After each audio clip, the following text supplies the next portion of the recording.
Time. I don't have much time these days. I don't even have time to put up my phone properly. Hopefully it stays.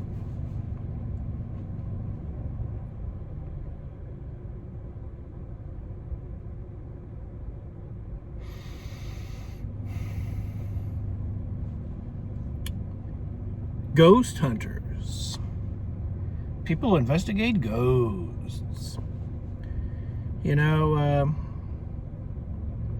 I've never called myself a ghost hunter.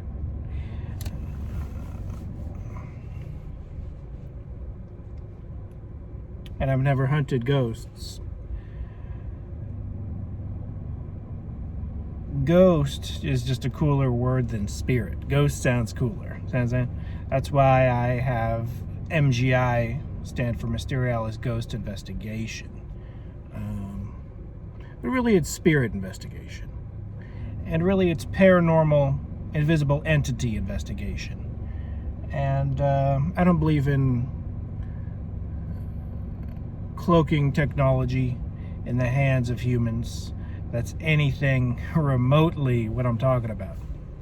The Invisible Man, I heard there's a version where the explanation of the Invisible Man is he was doing a lab experiment and he was blasted halfway into another dimension. And that is from a book, from a script perspective, a genius science fiction origin story for an invisible superhero. It's pretty phenomenal because that's basically what invisible entities are. They're basically halfway in another dimension. But unlike the Invisible Man, who was a regular, and this is a cartoon character, a comic book character, a fictional character in a book, but this fictional character was a physical, regular man. In the lab, crazy explosion, blasted halfway into another dimension. He can still pick up objects, he can still put on clothes, but he's invisible. Everyone's familiar with it. There's a new horror movie where they have a little scary twist on it. But that's why he can pick up objects, because he's still physical. Just optically, he's in another dimension, but physically, he's still in this dimension. Spirits are non-physical. Even in the spirit dimension, where they converse with other spirits, spirits are still non-physical, even in their dimension. Now, I've never gone to the spirit dimension because I've never died, all right? Excepting in lucid dreams, I do believe some people can go, and astral projection, some people can go. I don't have extensive experience with that, as I said in my last video, because it's only I've perhaps left my body 5 times a few inches, unless you count lucid dreams, which, I mean, you can count them and you can discount them. I'm a very skeptical person. I love Occam's razor. The most likely scenario, the most likely conclusion, the most likely thing is it. But in the realm of the unknown, the mysterious, and there are many unknowns, there are many mysterious things out there, dark matter, what is it? Why is it optically invisible? Because it's in another dimension, okay? Or is it halfway in another dimension? Science doesn't even know how the dimensions work. $20 billion Large Hadron Collider still hasn't scratched the surface on proving anything on the higher dimensions. All the conspiracy nut job crazy people who think the Large Hadron Collider is going to break open a wormhole Stargate to hell, that's BS, 100% fabricated, 100% frenzied lunatics, all right? Because there are already millions of stargates to hell, all right, everywhere, in every household, okay? You don't need a $20 billion machine to blast a hole to hell, okay? All you need is a corner of a room, and bam, they pop in your room. Now, that sounds crazy in and of itself. I'm familiar with that now. They don't even need a corner. They don't even need a corner. See? Non-physical spirits, they're already around us 24/7. Many, many, many codexes of ancient, traditional belief systems on many different cultures say that spirits are all around us, everywhere. Some think it's ancestors. Some think it's fallen angels. Some think it's this. Some think it's that. Some think it's alien spirits. I don't think it's alien spirits, I'll tell you that.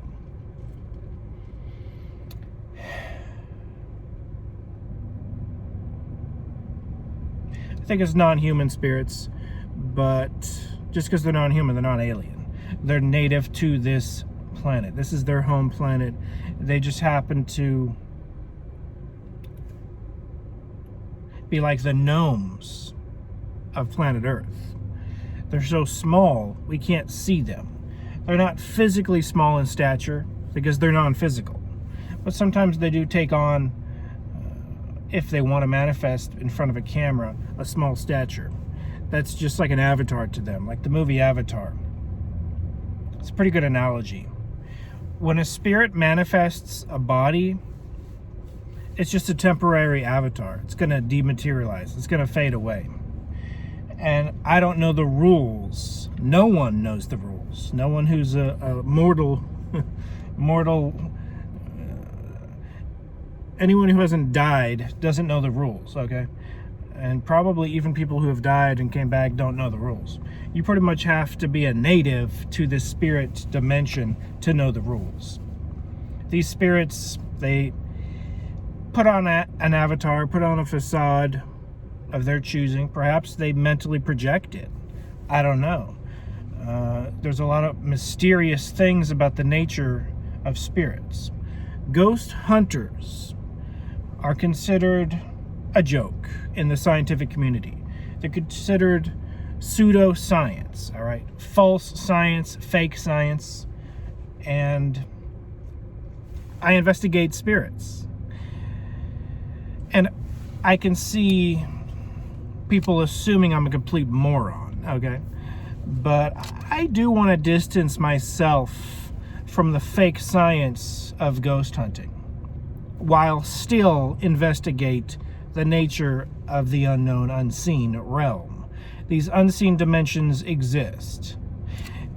Sit me in front of any expert and any doctor, any, not a lawyer. Lawyers are just going to be professional liars, okay? Actors are just professional liars. Many professions involve just talking. And you see me talking right now. But I back my words up with spending $5,000 on electromagnetic field equipment, electrostatic field equipment, which is a totally different field. Two totally different fields. I'm a huge fan of science, huge fan of Einstein, fan of Stephen Hawking. I'm a fan of Nikola Tesla. I mean, it's a cliche to be a fan of Tesla, but when I was 10 years old, I was a fan of Tesla before it was popular to be a fan of Tesla. So I'm actually extremely happy that the world has recognized Tesla for the genius he was.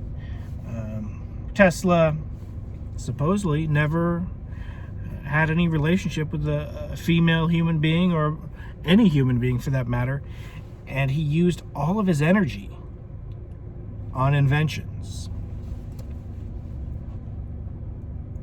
And they say that is one way to have a monk-like mindset and just like a laser focus all your energy. But even aside from Nikola Tesla being a chaste individual, he was a genius even aside from that. So this is someone who's already a genius receiving communication directly from infinite intelligence, and that is a term coined by Napoleon Hill. Napoleon Hill said, there aren't many sources of information. You got people that copy other people. Copycats. This is from a book written in the 1940s, and it still is extremely relevant today. The book is called Think and Grow Rich by Napoleon Hill. He said there are very few sources of information. Copycats, people that just copy each other. There are original ideas churned out through original thinking, which are pretty rare. And he relates it to a commodity. It's a very rare commodity to have original ideas. Kanye West comes to mind. Like him, hate him, you have to admit, Kanye West has a lot of original ideas. I personally like Kanye. I think he has a lot of cool ideas. You have to admit, like him, dislike him, love him, hate him, Elon Musk. He has a lot of cool ideas. Are they original ideas? Yeah, I mean, you can debate whether they're original or not, but he definitely grabs ideas, and he has engineers who have ideas and they pitch ideas to him. So perhaps Kanye has people pitching him ideas too, of course. Kanye will send someone to Japan to check out just a marketplace and pick out some cool new trinkets, cool new technology, a cool new toys that Japan is cranking out, even just a little handheld game, whatever, a little brush, a little comb, to get ideas for products.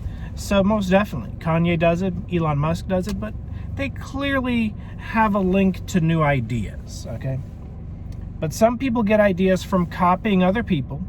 Some people churn out ideas from just original thinking. And Napoleon Hill says there's a third type of original idea, from infinite intelligence. He said very rarely will someone get a beam directly in their head from an unknown infinite intelligence. I think all of us, at least 1 second in our lives, have received direct communication with infinite intelligence. But Nikola Tesla just happened to have a full-blown channel with it, and most people don't. I wouldn't claim to have any full-blown channel with it, but I would claim to have received an idea or two from infinite intelligence, most definitely. But back to ghost hunting. Ghost hunting is a pseudoscience, and I went to a website. I just typed in ghost hunting. I typed in some keyword. I can't remember what I typed in, but it came up with some Christian website bashing ghost hunting. And as much as I wanted to disagree with it, they made a lot of good points. They said the reason the scientific community doesn't respect ghost hunting is because ghost hunting relies on history of the location, and they put it in quotes, history of the location and an emotional response. Too much. Ghost hunting relies on those two things so much that that's all ghost hunting is. Oh, this is an old place from 1832. They say old Buck Johnson Smith Rogers Jr. the fourth, and I just made that up, please, don't Google, died from a feud between two families, the Johnson family and the McCuskey family. They had it out with each other, and it was just eternal battle. And this guy passed away right in that chair. And they say to this day that chair is haunted. And it's the history of the location, man. I'm getting close to the chair. I'm feeling weird. Oh, what's going on? That's just an impression, all right, on what ghost hunting shows are and do, okay?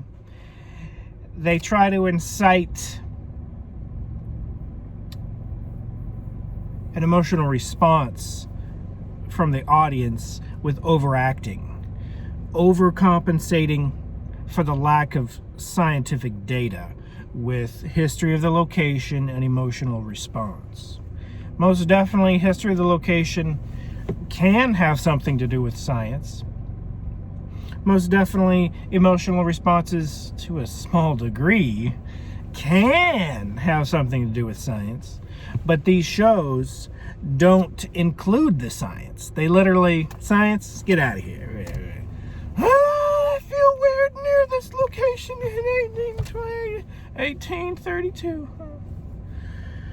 And so, here is how a scientific process could and would work. You bring a scientist, you bring a second scientist.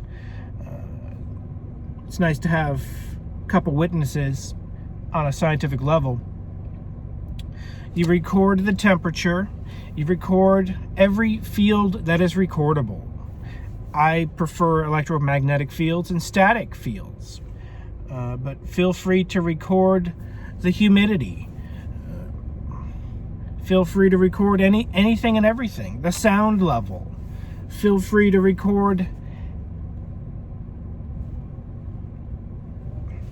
I would like to get a one of those heat signature FLIR cameras.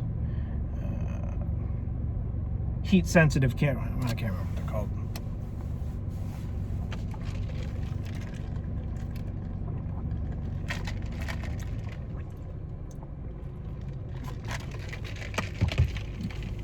Thermal imaging cameras, yeah.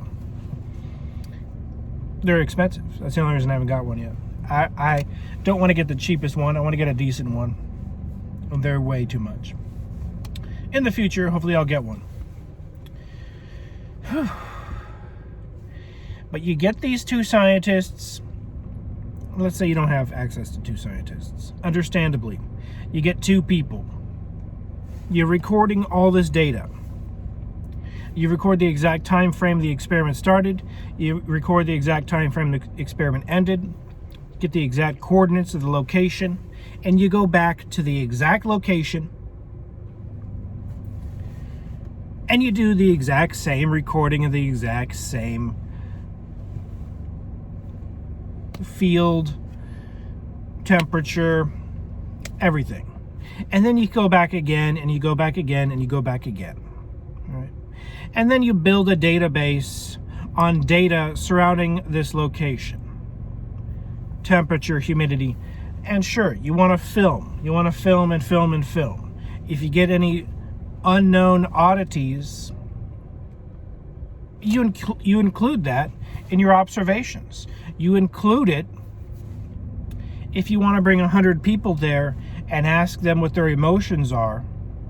On a scientific level, you can do an experiment about emotions, but science is less concerned with emotions than they are with stone cold facts on temperature readings, repeatability. Did you see a manifestation of a smoke creature, of a mist-like materialization of some entity? Or was it the fog? Was it this? Was it that? I'm not painting a interesting picture, but that's just one tiny example of science taking place. I've literally never seen that on a TV show in my life. I have seen on a TV show them going back to the same location twice after many years, after many seasons. They'll be like, oh, let's go back, yeah. But never did they compare the data, other than vaguely. They're like, oh, remember that area? Yeah. Remember that room? Yeah. Do you have the temperature readings of the 2 days and you're showing them back to back? No, it's not science. Science is getting the data on 2 different days and comparing the data side by mother freaking side. Sorry for throwing out the mother. But if I had the resources, I'd go to 10 haunted locations 10 times each, and I'd get the actual scientific data. If I had the resources, I'd get 2 scientists to record the data for me. If spirits don't manifest, if rocks aren't thrown, If poltergeists don't move objects, which I consider a throwing rock to most definitely be poltergeist activity, I'm one of the few people that even points out that a creak on a wall on cue is poltergeist activity, potentially. Most people think of it as just objects levitating. All right, movies over-exaggerate. Most definitely objects can levitate. In a case near Los Angeles of an extremely haunted house, there was a book, I believe, that levitated. I have to go over the case. It was definitely in California. Raymond Bayless was a poltergeist expert in his day. He passed away, rest in peace. But Raymond Bayless cataloged many poltergeist cases, mainly in California. I happen to be in California. I'm going to go down his list and visit the places. He said many times the poltergeists seem to have moved on, or energy that provoked the poltergeist activity seemed to have dissipated or gone away. But sometimes it sticks around and is there for hundreds of years. So theoretically speaking, perhaps I can run into a poltergeist that Raymond Bayless investigated 50 years ago. I don't know. We will see. But in one of the instances, Raymond Bayless says a book levitated from a shelf to, I believe, the coffee table. They were literally talking to a spirit entity of a conscious, intelligent nature. And they said, can you move this? Can you move that? I think the ashtray levitated, and I think a book levitated. And there was a photograph of the levitating book. And the photograph is not that impressive. I'm not going to lie. It looks like, sure, there's a floating book. How do you know if it's real? Only the eyewitnesses know for sure. But it would be extremely rare to come in contact with a cooperative spirit with poltergeist abilities that can levitate and do it on command. I'm extremely skeptical, as anyone should be. But I did rent a haunted room in 2011 where I never witnessed poltergeist activity. I witnessed objects seemingly being kicked over and knocked over by an invisible hand and invisible foot. Objects sat on by an invisible ghost butt.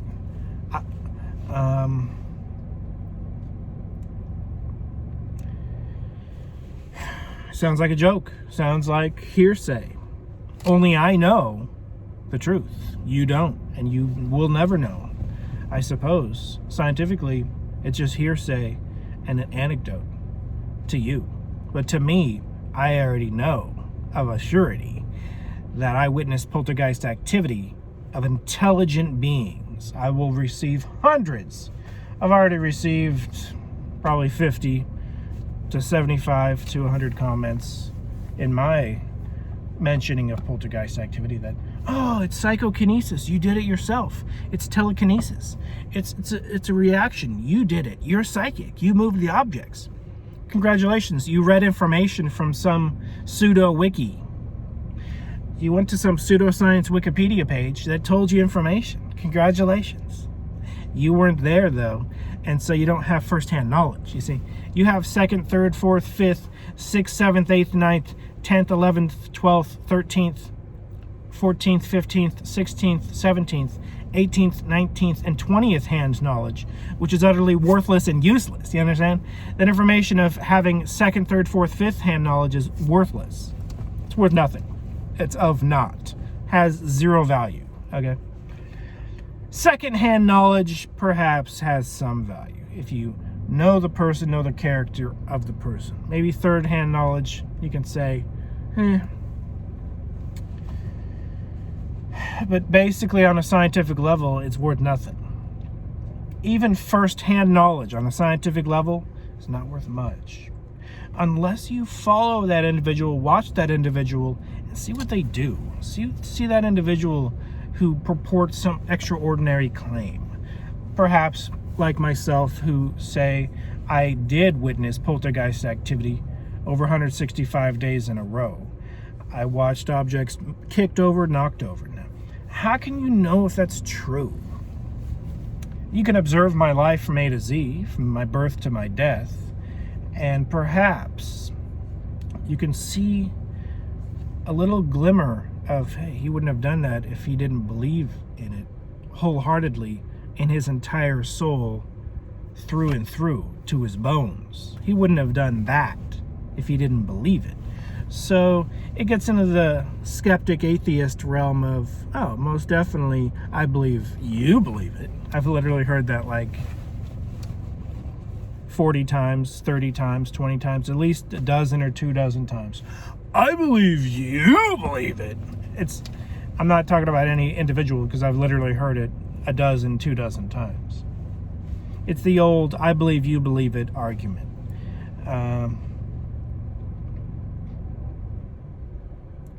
A crazy person will do crazy things, most definitely.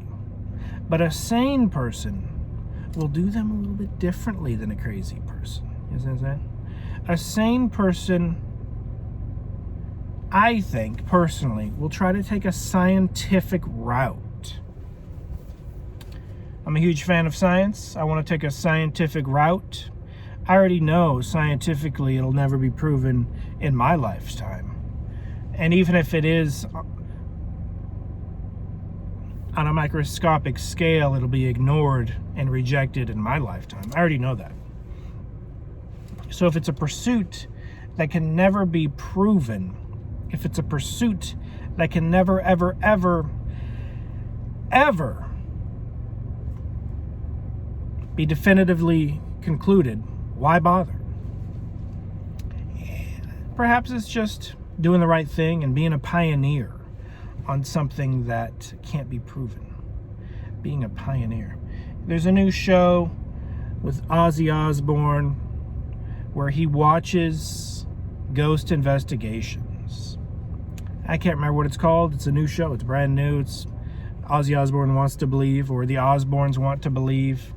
Whatever the case may be. You know, they're a celebrity reality TV show family, and it's too bad Ozzy Osbourne doesn't actually go to a haunted location. He doesn't want to believe, is my theory. Ozzy Osbourne doesn't want to see truth on any upfront, up-close level. His son supposedly saw some spirit activity and now believes, and he wants to show his dad clips of some of his ghost investigations. That's fantastic. I think it's a good thing. You know, it kind of reminds me of me trying to show my parents ghost investigations, and I'm not going to go into detail of that, but it's going to be no different than showing it to an audience at a movie theater. They're going to think it's entertainment. And it goes back to ghost hunting is pseudoscience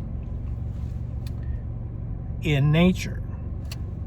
Until you take these investigations into the realm of science.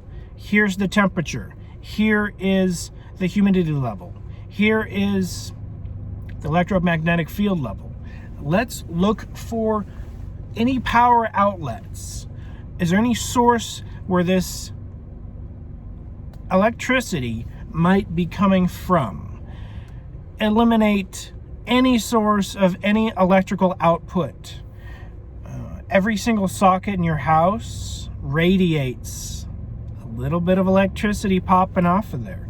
Electromagnetic fields radiate from every single one of your household outlets. I know, as I took my EMF meter to 3 or 4 of my household outlets, and they radiated EMF fields. Not too many inches away from the outlets themselves, but they did. You hook a power strip there, it'll radiate even more. losing energy, leaking energy. So you want to pull those outlets out if you're not using them. Most definitely, if you have a charger not plugged into anything, it's still radiating and leaking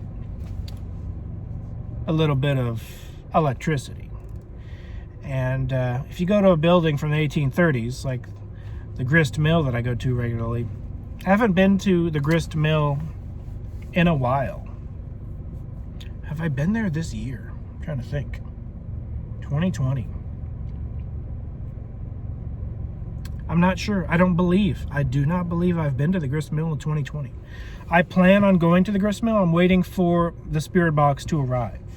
I ordered a spirit box over 4 months ago, and most definitely during the pandemic, I'm sure it takes longer periods of time for things to be created. This is a 3D printed spirit box with a motor inside, I believe. It's a pretty sophisticated one, and so I'm sure it takes a little bit of time to make, but I'll probably be coming up on 5 months and it's not done yet. Kind of discourages me. It's kind of discouraging.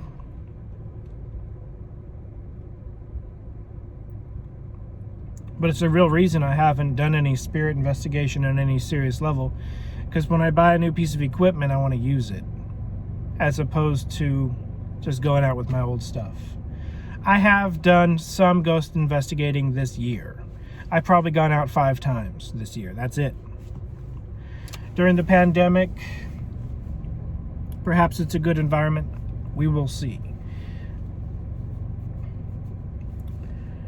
When you record on your microphone a voice, hey, and many a times it sounds like it's under a pool. If you ever, as a kid or as an adult or whatever the case, you go underwater in a pool and you try to talk to someone, they sound like that, you know. That's sort of how these spirit voices sound on my camera microphone when I play back. And I didn't hear it at the time. I only heard it on the playback. It's called a EVP, electronic voice phenomenon. Yeah, that's what it is. And Ed and Lorraine Warren, who coined the term EVP, they said 90% of the time they can't hear it live. Maybe 99%. I can't remember the exact quote, but it's somewhere around there. And occasionally they would hear a disembodied voice live, and it would freak them out. Like, whoa, we usually don't hear it when the spirit talks. How do you incorporate that into science? Use Occam's razor, process of elimination. Have witnesses. Have witnesses to the recording. Have witnesses to the playback. It's really hard to incorporate all the evidence you're going to gather as a spirit investigator, other than having tons of witnesses.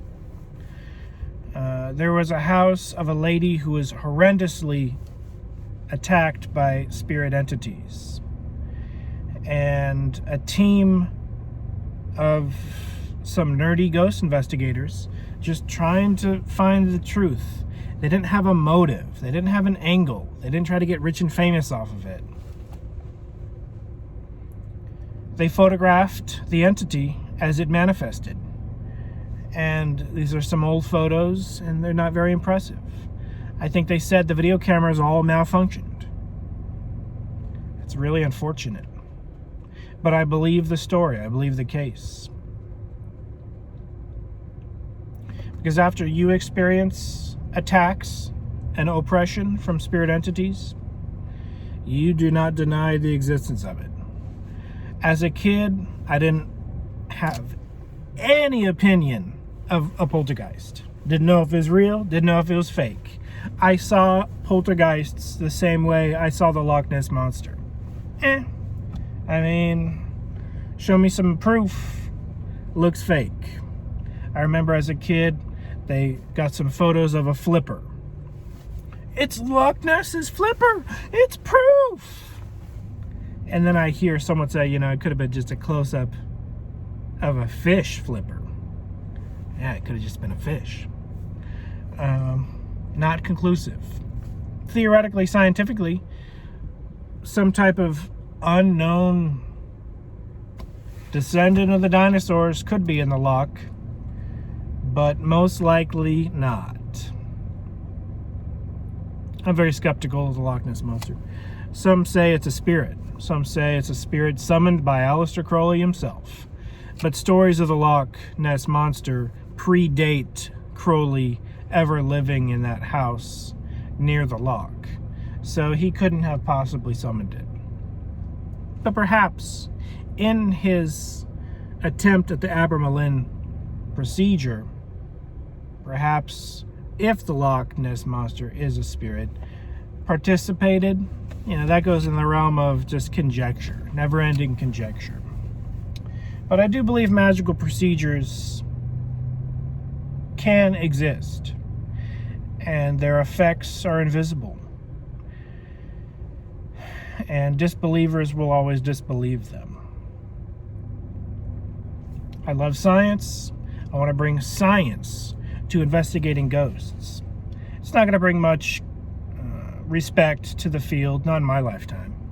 Maybe in 200 years, there will be a real scientific team that on an actual scientific level, actual doctors that don't care about being shunned, break out $1 million equipment to scientifically record and re-record haunted locations. It was my idea to bring a die-hard atheist skeptic like Penn and Teller, the famous comedy magician duo. I always see them as comedian magicians, but they are magicians. They're both master magicians, most definitely. But they have a comedic angle. At least I remember seeing them on Saturday Night Live, and I remember seeing their bit where they do the ball and cups with clear cups, so you can see how they do it. And they broke the magician's rules, and they got kicked out of the Magic Castle. I'm sure the Magic Castle has welcomed them back. I don't know. But there's certain rules that you can't break in the magician's code of this and that. Anyway, Penn and Teller. Apparently they've never witnessed levitation from a spirit entity. So I've witnessed something Penn and Teller have never witnessed. Now, I didn't mention in this video, but in 2018, I did witness full-blown actual levitation of a handful of wires over my desk. Actually happened. Only I know it. Nobody else knows it. Other than me telling the story multiple times. But you don't really know it. You've heard an anecdote story. You don't know if it's true. I know if it's true because I freaking saw it with my eyeballs. And even prior to seeing levitation, and it's the only time I ever saw levitation. I've never seen it since, never saw it before. And it was within weeks of me doing an experiment, a ghost spirit investigation in the corner of my room. I set up devices. I had a theory that if I set up a bunch of ghost equipment in the corner of my room, turn it on, and start telling scary ghost stories that are true. I was talked about the Winchester Mystery House, and I talked about a scary dream, which I consider to be a demonic dream. What's a demonic dream? It's a nightmare. That's it. I was just talking about a nightmare I had not too many days prior to the... Actually, it might have been a month or two. I held on to this nightmare I had because I have a theory that if you tell a nightmare, it will attract negative entities on the level where they can set off a device. All I can say is the Mysterialis Corners of Rooms experiment, number 1, 2, 3, 4. I only did a couple. They were all real, 100% real. The only reason I had 4 cameras was so I can show all angles. I could show in the future the raw footage of all 4 cameras if you want, but I don't think anyone's interested. I could upload the raw footage of Mysterialis Corners of Rooms Investigation 1, which was the most successful one. I could put up the raw footage of all the cameras. I don't know if anyone would care. But fast forward about a month, maybe 2 months, maybe 3 weeks. I have it written down. I don't have dates memorized. I'm not the type of person that walks around, oh, August 12th, 1994. I was doing this. I don't have that memory, all right? I write down dates when I find them important. And it was 2 days before a live stream. It's 2018. Probably the first 4 months of 2018. 2 days before a live stream, I was going to do Corners of Rooms experiment number 5 live, streamed live, to prove if anything happens. I couldn't have set it up. I didn't have any accomplices. I didn't have any help in any way, shape, or form. I did all these recordings like at 12 a.m., 1 a.m., in the middle of the night, except for the live stream I might have started at 9 p.m., maybe 10 p.m. I wanted to wait until the people in the house, family, were sleeping, so I didn't bother them. Also, I wanted the Wi-Fi connection to have good bandwidth for the live stream. If they're sleeping, they're not using the bandwidth. And nothing happened. Nothing happened during the live stream whatsoever. Just me relating how 2 days prior, I must have mentioned it. 2 days prior, there was a spirit in my room. It picked up a handful of wires and dropped it. Couldn't see the hand. Hand was 100% invisible, optically invisible. But it happened. It's a true story. Someone just parked next to me, so I'm sure I look like a crazy person recording with my camera and all that. You know, I have a theory about YouTubers. Almost every YouTuber is a little bit crazy to an extent, to the point where they're willing to record themselves and upload it to the internet. I mean, anyone that does that's a little bit crazy. Not insane or anything, just they don't care about social norms as much as other people care.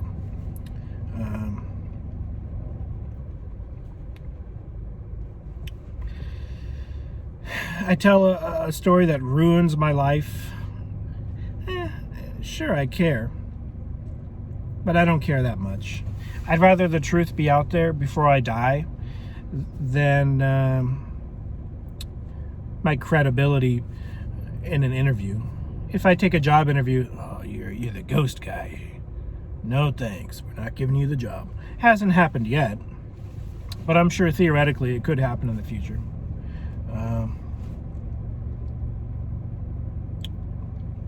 But I saw the levitation by a spirit entity.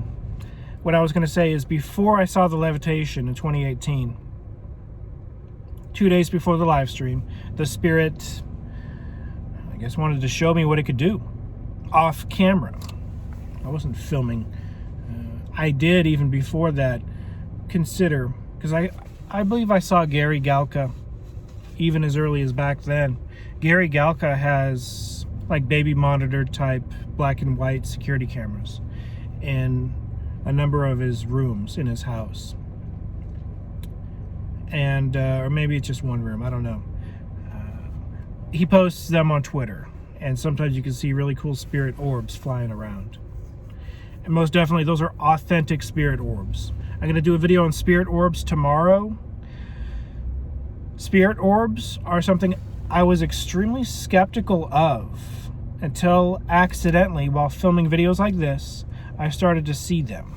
I was like, you know what, that's odd. I started to investigate ghosts. I started to see them. Some spirit orbs are real. Some orbs you see are just condensation and particles of air that have moisture in them. Okay, some of them are dust. But when they move intelligently against the wind, when you're talking about spiritual subjects, even if you're not talking about spiritual subjects, once you get to see how these intelligently moving spirit orbs move, you can pretty much see which ones are spirit orbs and which ones are not. I was extremely skeptical of them. I probably first saw spirit orbs when I was a kid on some TV show. I'm like, yeah, right, that's stupid. I was like, that's dumb. At a funeral, I took a number of photos. Other people took a number of photos. There's like a orb in almost every single photo. Now, because it wasn't video, it's not provable, but I think it was a spirit in those photos. Spirit orb is kind of like an avatar a spirit can use to manifest in a way that is unprovable. There's always a level of deniability. There's always a level of non-provability that seems to be almost built into the structure of the dimensions being separated. People not believing is by design. Proof not existing is by design. So only the believers believe, and the disbelievers will never believe. The never believer. Michael Stipe, Man on the Moon. Very cool line. The never believer. So I think Michael Stipe is a believer. He wouldn't have put that line in his song if he didn't believe. So I think Michael Stipe believes Andy Kaufman's spirit is out there somewhere.